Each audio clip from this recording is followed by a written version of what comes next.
Welcome, Wargamers, to the soon-to-be conquered plains of Aya, because today we are talking about a hero directly from the Spires army, one of the coolest and most underrated miniatures in the Bellum lineup of heroes, the Mimetic Assassin. It's probably the easiest hero to overlook when you're trying to do some army building because there are some restrictions to using him, but all of those restrictions go into telling a story on the tabletop of an incredibly cool unit. And so today we're going to dive into the lore of the Mimetic Assassin. What makes him so cool? Why is he a terrible threat to every single other army that exists in the game? And really just to talk about the Spire because I'm in the mood for it. Now, one thing I'd like to add right up top is that if you like this video, you're interested in this faction or Conquest in general, please consider using the affiliate link in the description down below. You'll save 10% off all your purchases, and it goes a long way, really it does, to supporting the channel and telling me that you want more Conquest content, which is a strangely hard thing to say, at least quickly. Now, for those of you who are new to Conquest, the Spires, as we call them as an army, are a truly, literally, ancient alien race that came to the planet of Aya in search of raw, natural resources. Think of it as somewhere between a mining colony and a research lab. In fact, there was one core alien race that came to the planet, and after some events that we'll talk about here in a second, they split into a few different branches. The Spire are one of those branches that uphold the traditions and values of basically the culture that sent these guys over here. So other factions, even though they might be aliens and have similar lineages, they are divergent, whereas the Spire kind of maintained the status quo. If you watched my lore videos on the Spire, you'll know back in their history, so they came to Aya, they set up all these big research towers and basically started farming the planet for natural bioresources, as well as starting to do their own kind of creepy experimentation on life forms here. But then something happened at their home planet far across the galaxy. Some sort of grand catastrophe saw their civilization broken. So yes, while we have the remnants of a once great civilization, a star-spanning colony of people, what we actually deal with in this particular setting on this planet are really the pioneers and book nerds. They have access to an incredible amount of information and research and technology, but one, a lot of it can be easily forgotten, and two, we're going to explore the idea that information is tightly controlled within the Spires. And so what this gets on a practical level for you and I when it comes to storytelling, you have a species or a race that has incredible technology. Okay, they are able to do biomancy, which is taking living material, so veins, blood, organs, that kind of stuff, and crafting it into a living object that then can be given a purpose. They literally make and design their own weapons of war, but they do it all with this scientific level of research and development, and different strains of DNA can be put together to make incredible monstrosities. They don't really see living things as having any innate value, but rather it's just a collection of resources. Biomass, to put it simply. And this technology is so far out there, it seems like pure magic to every other faction. Like when they can't comprehend the sheer, history and amount of knowledge it takes to do these things, of course, it looks like they're just summoning golems from the ground, when in actuality they're taking biomass from the planet and reforming it into a soldier. One is a magical context, the other one is straight science. But since they are disconnected from the core civilization that would really reinforce them and bring the big heavy weapons out, like I said, we're really dealing with book nerds and pioneers, so their technology level is not nearly as overwhelming as you might expect if an ancient alien race were actually to come to a planet. Where if they already have that level of technology, surely it's apocalyptic to wherever they reach. Not so much here. Instead of being a full-blown invasion of an alien race, it's more like if we were to set up an oil rig back in prehistoric days.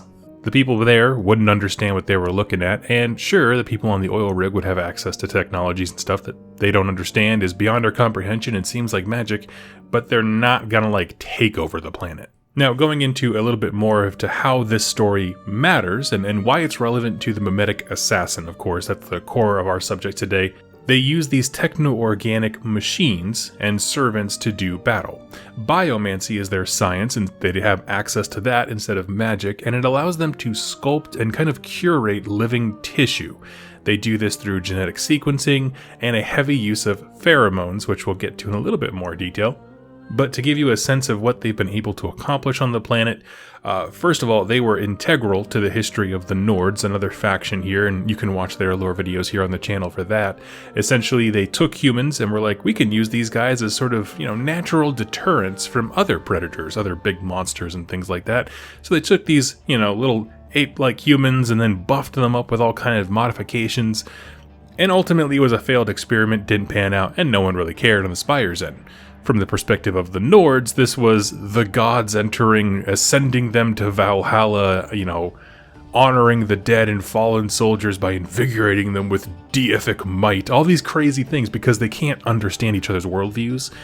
But I just wanted to put it out there, they have a fingerprint, shall we say, for lack of a better term, all over Nord history in Ea.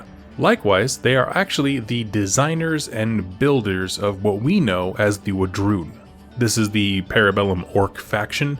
They, instead of trying to take a living populace, like the Nords, humans, that kind of stuff on Ea, they decided to custom create their own kind of war machine.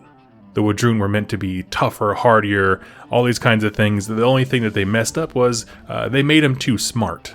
And so when things went really far south, the Wadroon had an opportunity to escape their controllers, owners, captors, however you want to word that, and start their own civilization.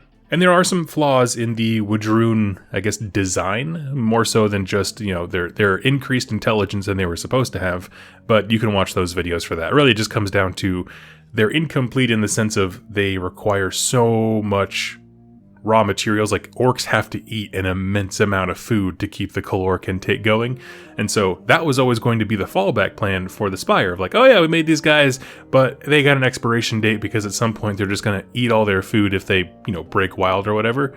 Not so much. But one thing I hope that is kind of reinstated by bringing up those two examples is that all the things that the Spires do are designed from the ground up. Whether they're taking existing DNA and modifying it, like the Nords, whether they're designing entire new units, like the Wadroon, which becomes its own self-sufficient race. Every single thing the Spires do comes from a blueprint. It's all been measured and calculated and tested. Everything from your basic drones that are made to be disposable and short-lived, and honestly, their lives are super brutal. We could talk about them in another video. All the way up to brutes. Those big thunderous beasts are designed to be living war machines. But what if a more subtle or delicate approach is needed? Because in warfare, it takes all kinds. So what do we do when we need an assassin? Now, the Spires actually have quite a few resources to make the perfect assassin, but there are some barriers. You see, they have things like chameleon-type strands of DNA that allow living tissue to change both its physical appearance and color to match the environment, like we see like octopus do here on the planet. Certain personality traits as far as being tempered to assess information before acting, or being able to intuit what's going on with their target. All of these things are genetic sequences that the Biomancer can just put together like Tinker Toys until they start building a living thing. But there's an issue. Since they landed on Ea, Sovereign has held an iron grip on a lot of the data and science. So Sovereign is the undisputed leader of the Spires. He's sort of an enigmatic member of their society who, the second things got shaky back home and they lost communication, he immediately seized control. He's like, well, if we're all alone, I'm going to be on top.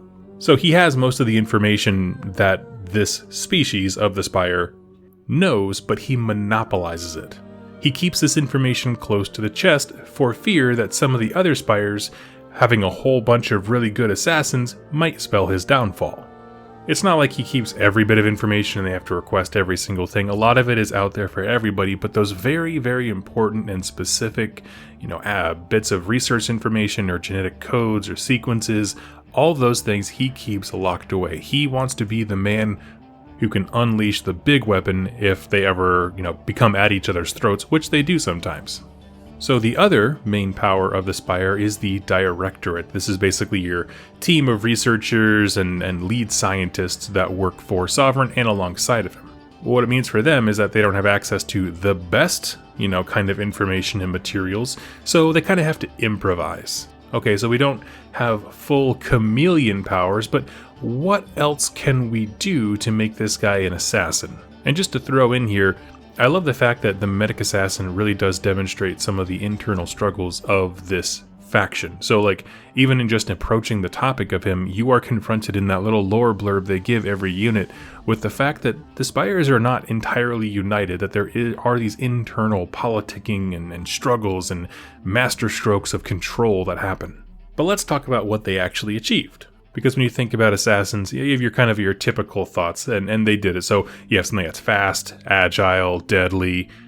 But even this frame, like literally constructing the body and growing the organs and the individual parts, would take years of training and engineering to create and get ready for battle. So the Directorate added something interesting, which is called pheromonic controls. This is something we see that's used a lot in the lower caste of Spire society when they give orders and things like that. Instead of literally having to teach their soldiers commands, instead I'm going to have auto responses built up in your brain that trigger when you smell or perceive different pheromones. So you have a unit called the Pheromancer. He wants his troops to walk forward. He releases the pheromone, or like custom crafts it as he goes, releases it into the air, and then all of a sudden the troops start moving forward as an automated response. Well, they started making very complex pheromonic controls for the assassin. Not only could he follow them, like meaning literally follow orders through pheromones, track his prey with their pheromones, but he could also disperse them and send orders of his own. It's a very limited intelligence, limited control type thing. So they can give basic orders, some measure of intelligence, light on the training, heavy on the instinct, so to speak. And one of those things that they can do against opponents is to make their target lethargic by releasing their own pheromones. So they take pheromone orders, they follow the target, smelling them basically. When they get near the target, they release their own and everybody falls asleep, and now the assassin can do whatever it wants. What this means, like let's say you and I are members of a 100 Kingdoms encampment, right? This giant beast is going to be creeping through our fortification, putting guards asleep as it goes, moving silently and swiftly to its target, which it murders in some nasty way. He's got weapons built into him all over, so it's not going to be pretty. And he can either slip out, or, if needed, because he is by design disposable, he can go out by causing a ruckus. Maybe it's like, hey, kill this leader, and then if you survive, go detonate their cache of gunpowder. Like, those are perfectly acceptable orders. They're gonna result in his death, but they don't care. I don't think they do it flippantly, since they mention how much resource and time it takes to make a Mimetic Assassin, but he is still on that disposable tier of troops. Like, it's not until you get into like Biomancers and Pheromancers that you have characters that are meaningful to the heroes. Now, one thing you may notice as you're looking at the Mimetic Assassin is that it is a hero choice. And most games, I say Wargames, usually assassins are kind of like solos. You include them in your army, but they don't really lead anybody. They're just kind of bolted onto a faction. But in this case, it only works to a Mimetic Assassin's advantage to have some troops with them. You see, they didn't have access to the chameleon DNA, so it can't just fade into shadows or anything like that. So what you can do is, if you want the assassin to kill something in a battle where everything's already out in the open, how do you deliver something so deadly and strong without the opponent kind of getting some kind of notice? I mean, they're going to see stuff on the battlefield, but how can we kind of drive up something truly dangerous without being suspected? Well, the Mimetic Assassin is covered in these like chitinous plates that can all move around independently. He can rearrange them to match just about any other form of biomass or engineered soldier that the Spires have. So essentially, if he walks up to a thing of clone warriors who are all standing there with their little shields and spears, he can realign all of those plates all over his skin to make himself look like one of them. So this way, when the enemy general is looking about the field, he sees this crappy unit of 3 spearmen over here. They're not much of a threat. We'll deal with them. We'd rather have the guns focused on something else. Never knowing that those 3 dudes conceal one of the most deadly killing machines ever. In fact, all of the forces that he has access to, which I think is just 3 units if I'm not mistaken, he can essentially reconfigure his plates into looking like. So the idea is, it's not so much that he is like this triumphant leader with these grand plans and speeches. No, they give him on the battle camouflage. Everybody can see him, it's just they don't think he is what he actually is, and so they overlook it. Imagine, you see spearmen coming at you, you form your shield wall, everything's good. Maybe you're, Dwegholm, you can definitely take a charge. You're not worried about it until about 6 feet away. One of the spearmen just like turns into a giant blender and jumps forward about 6 feet. That's a different fight you weren't ready for. So yes, they can be used to do like a straight assassination mission, like get in there stealthily, execute a leader, but also it doesn't have to be a 1-to-1, I built you to kill this guy. They can be incorporated into an army to cause disarray, panic, target leaders, or at least targets of opportunity, which you'd want to do anyway, things like cannons, that kind of deal. And so it makes them this very interesting kind of mid-tier, somewhere between a built creation that only is on instinct and this low-level intelligence that they've kind of grafted into it. And so let's end this video like we end all of them by talking about why is this so cool. The Mimetic Assassin is tricksy as hell. It's an amazing looking model. I'll throw it up here on the screen now at the end here in case you haven't seen it. And it really reflects what it's trying to do in the lore, and that's something I really appreciate about Parabellum. I had an interview with Leo of their team, and I asked, how do you guys go about designing units from an entry point? Meaning like, how do you start doing with stats and special rules and stuff like that as a unit entry in a book? And he was like, well, we start with the lore. The Mimetic Assassin has to look like it can reasonably take the shape of, a certain number of units. I think it's clone vanguards, infiltrators, and the basic drones with spears. Like, those are the things he has access to. He can't take any restricted units. He only can have leadership of units that he could personally blend into. But if you deliver him to the enemy, he truly is a blender. He's nasty. He looks like he fits somewhere between, like he's more advanced than the basic clones, of course. If you look at him, he just looks very different. But also, he doesn't look quite as all there as the leaders. Like, he looks like a created monster, as opposed to like the Ferromancer or the Biomancer. And if nothing else, he really does highlight some of those internal struggles of the Spire as a faction, that knowledge is very literally to them power. However, Sovereign caps knowledge, like he tries to restrict and control the flow of information. So to compensate, the Directorate had to reinvent the wheel or improvise, and this is what that deadly improvisation looked like. To me, it makes the Mimetic Assassin a really cool, interesting model, while also saying there's some really messed up things happening in the Spire, and it makes Sovereign look dubious, which is the whole point. So friends, thank you so much for watching and listening. I would love to hear your thoughts on this. What is your favorite unit to take with the Assassin, like what to put him in? I've heard fantastic, news regarding, infiltrators, but infiltrators are just good on their own anyway. I would love to know your thoughts in the comments below. Thank you so much for watching and listening. I'll catch you next time. Happy wargaming.